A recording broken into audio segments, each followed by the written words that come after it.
The Good Earth, Pearl S. Buck.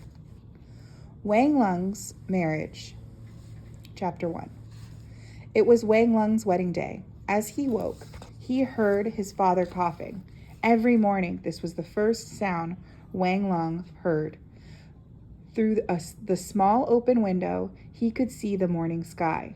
He felt a soft wind blowing from the east. The wind seemed full of the promise of rain. It was a good sign. The fields needed rain so the crops could grow. Now it was as if heaven had chosen this day to wish him well. Earth would bear fruit. He hurried out into the middle room, pulling on his trousers as he went. He went into the kitchen, a shed that leaned against the house.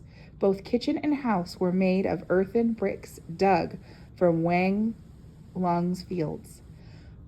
The rooms were thatched with straw made from Wang Lung's wheat. Wang Lung began to put water into the deep, round iron pot that was on top of the oven. He dipped it from an earthen jar that stood nearby. Water was precious, so he dipped it carefully. Then he suddenly lifted the jar and emptied all of the water into the pot. This day, he would bathe his whole body. It was a special day. He wanted to be clean. He put some straw into the oven and lit it. This was the last morning he would have to light the fire. He had lit it every morning since his mother had died 6 years before. Now he could rest. A woman was coming to the house. Never again would Wang Lung have to rise at dawn to light the fire. If the woman got tired, there would be the children to light the fire. For Wang Lung was sure that she would bear him many children. Wang Lung thought of the 3 rooms full of children. The fire in the oven died down while Wang Lung thought of all the beds that they would have. The old man appeared in the doorway, coughing and spitting. He gasped, "Where is the hot water to heat my lungs?" The old man kept coughing until the water heated again. Wang Lung dipped some into a bowl. Then he put some tea leaves on the surface of the water. "Why are you wasting the tea? Wasting tea is like eating silver," complained the old man. "It is a special day," said Wang Lung with a laugh. "Drink the tea and be happy." The old man began to take great gulps of the hot tea. Then he noticed that Wang Lung was dripping the water into a deep wooden tub. He stared at his son. "That is enough water for a field of crops. I have not washed my body all at once since the New Year," said Wang Lung in a low voice. He was ashamed to say to his father that he wanted to be clean for his new wife. "It is not good for a woman to get used to this, tea in the morning and all this washing," said the old man. "It is only one day," said Wang Lung. "I will throw the water on the earth when I am done. I won't waste it." The old man was silent as Wang Lung took his bath. Then Wang Lung put on a fresh suit of blue cotton cloth. He put on his one long robe, which he wore on feast days, 10 days or so a year. Then he undid his long braid and began to comb out his hair. His father came to the door again and said, "Am I to have nothing to eat this day?" "I am coming," said Wang Lung, braiding his hair quickly. He took off his long robe, wound his braid about his head, and went out, carrying the tub of water. He poured the water on the earth and fixed his father's breakfast. Then he put on a long robe again and let down his braid. Before leaving the house, he counted his money. He had not yet told his father that he had invited his cousin, his uncle, and 3 neighboring farmers to share a special wedding dinner that night. He hoped he would have enough money to buy the food and get a shave as well.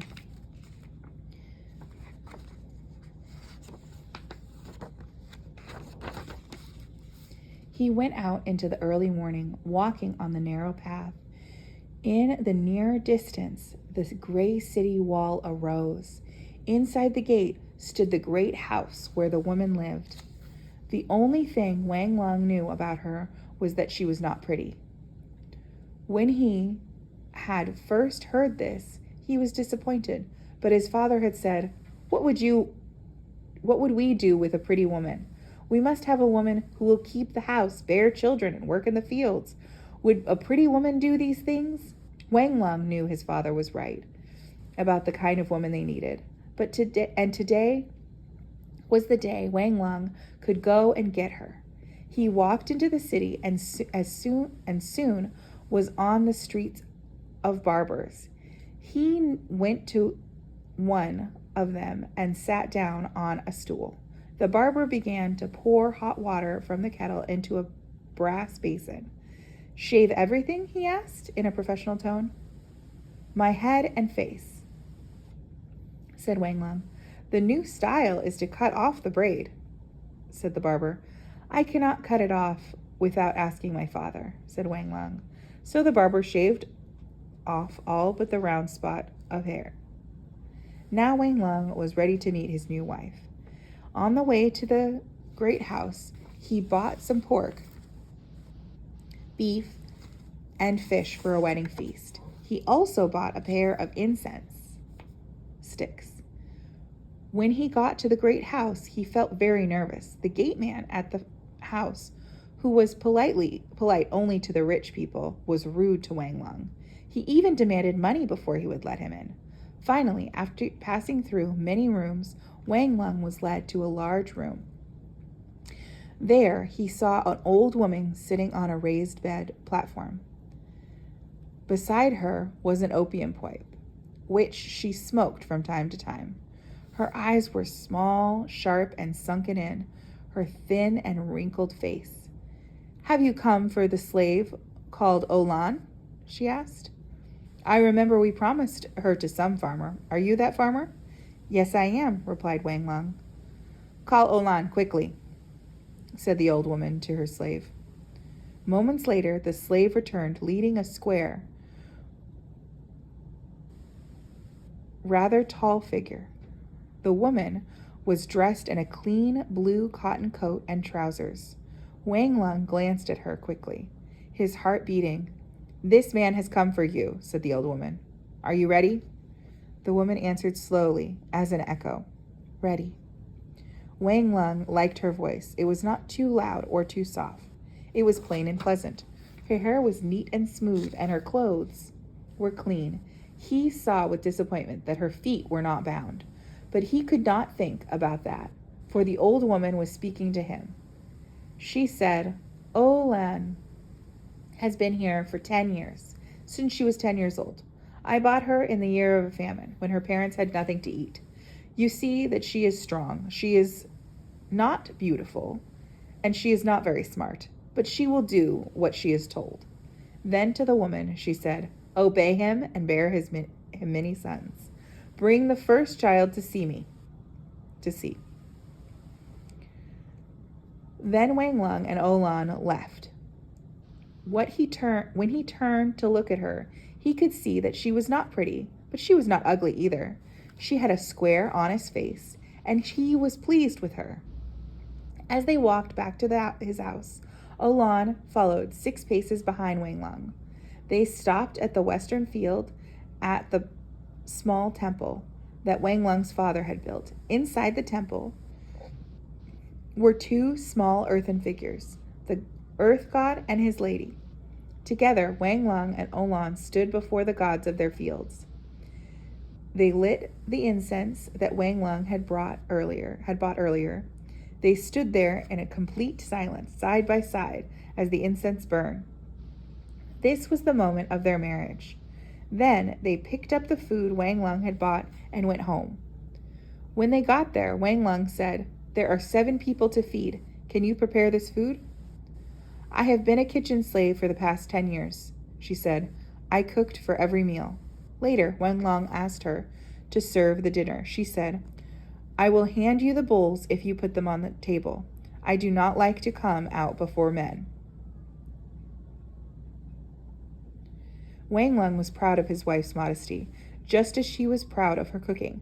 That night, when they were left alone, he felt shy at first, But when she came to bed, he was filled with happiness. The next morning, he watched the woman rise from his bed as though she had risen from it every day of her life. "Take my father some hot water for his lungs," he said, and then he lay in his bed warm and happy while she started the fire and boiled the water.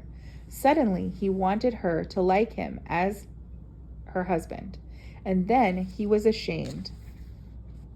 But when she bought him some tea in bed, he was pleased. "This woman of mine likes me well enough," he thought to himself.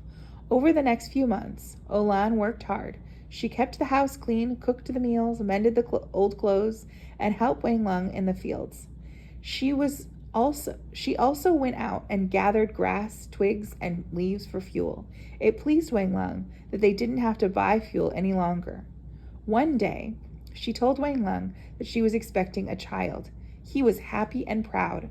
As the day of the birth came near, Wang Lung said, "We must get a woman to help.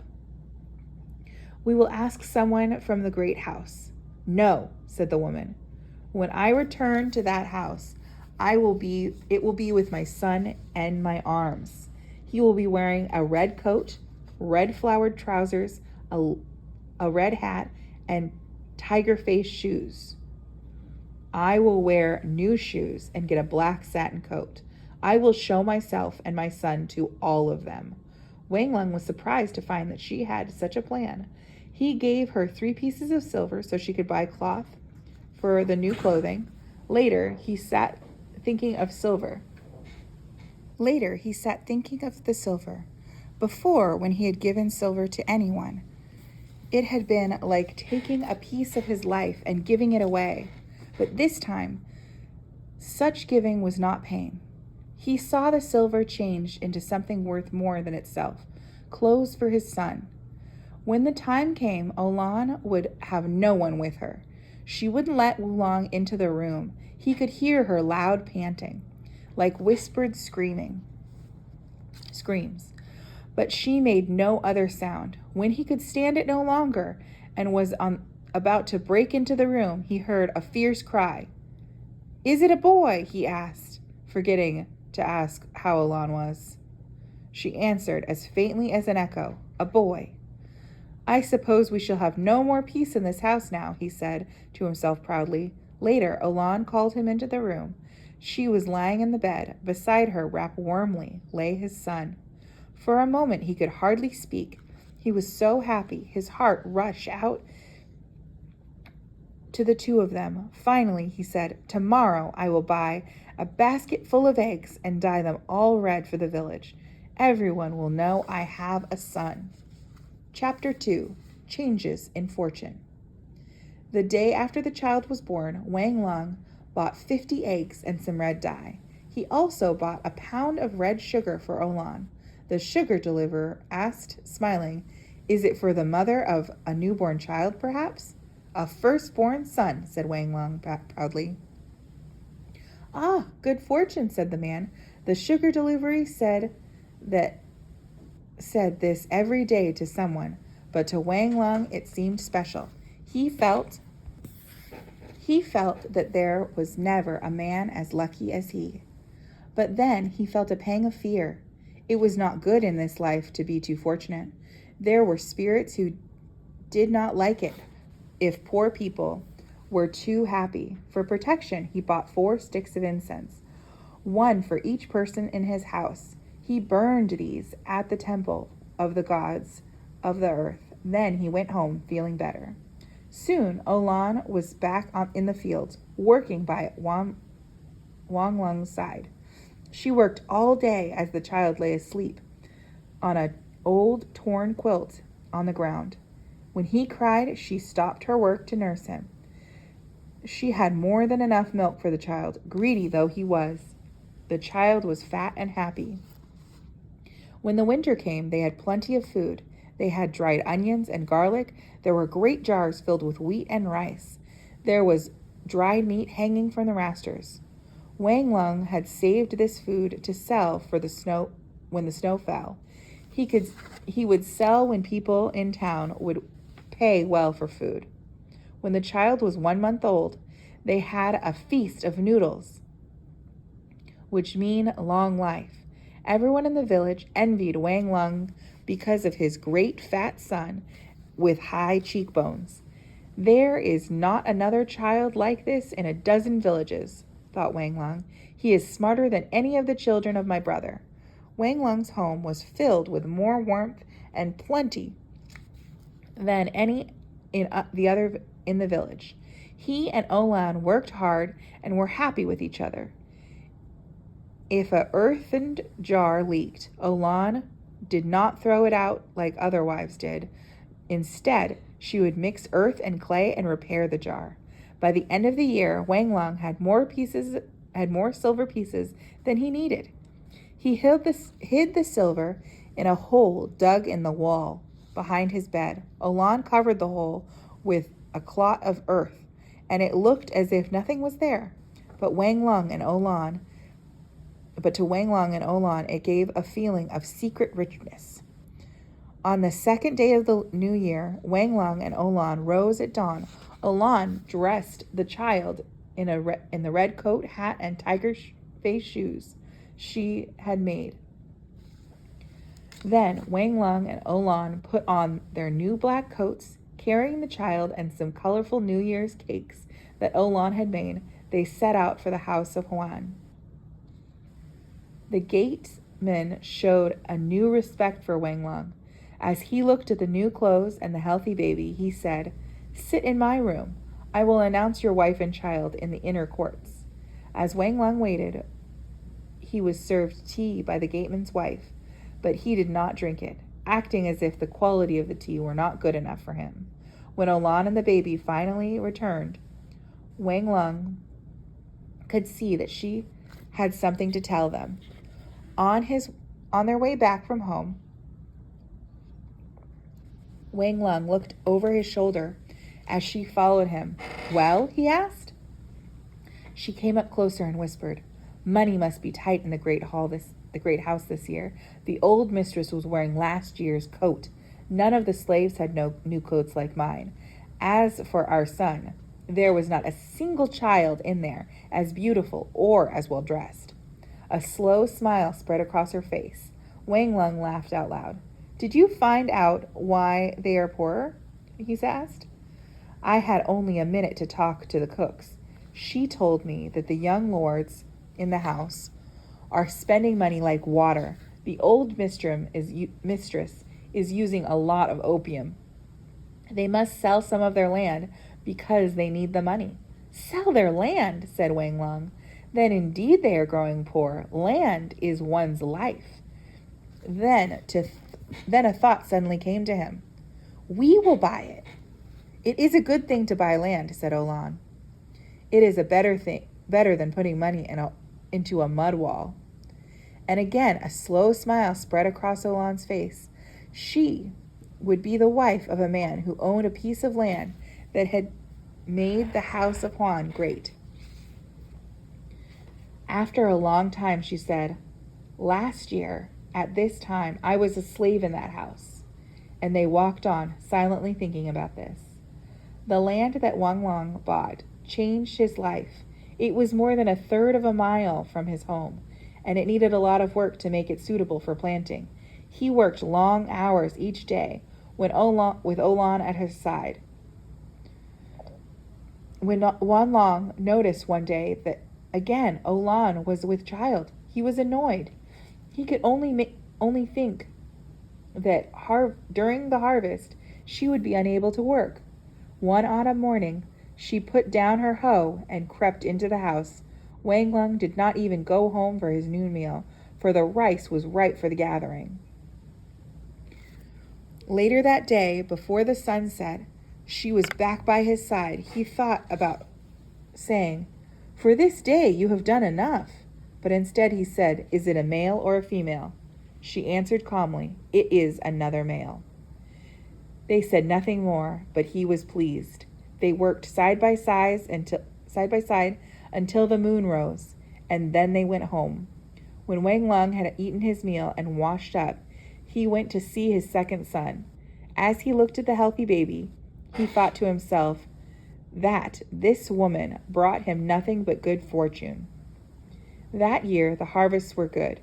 The new land was wet and rich, and the rice grew on it as weeds grow where they are not wanted. Everyone knew now that Wang Lung owned this land. In the village there was talk of making him head. At this time, Wang Lung's uncle began to make trouble for Wang Lung. According to custom, this uncle could depend on Wang Lung if he didn't have enough for himself and his family. As long as Wang Lung was poor, the uncle did what he could to feed his own family. But now Wang Lung was doing well. One day, the uncle came to Wang Lung in the fields. Olan was not there, for 10 months had passed since the birth of her second child. A third birth was close upon her, and for a few days she had not been well. As soon as Wang Lung saw his uncle, he knew he had come to ask for something. The uncle soon got to the point. I have always had bad luck. No matter what I do, the beans in my field do not grow. And my wife does nothing but get fatter and give birth to females. That one lazy son of mine is no help to me. My eldest daughter is 15, as you know. It is time she is married, but I have no money to pay a matchmaker to find her a husband. If you give me 10 pieces of silver, I could pay the matchmaker. You know that this is your duty. If you refuse, I will tell the whole village that you do have no respect for your elders, said the uncle. So Wang Lung put down his hoe, went to the house. He was angry because he knew that the uncle would use the money to gamble. As he walked into the bedroom to get the silver, he saw his wife holding the baby that had just been born. It is only a girl this time, she said weakly. Wang Lung stood still.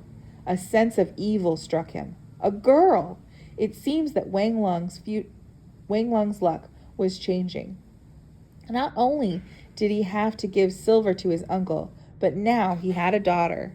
After the uncle left, Wang Lung went back out into the field to continue working. It was evening before he got over his anger.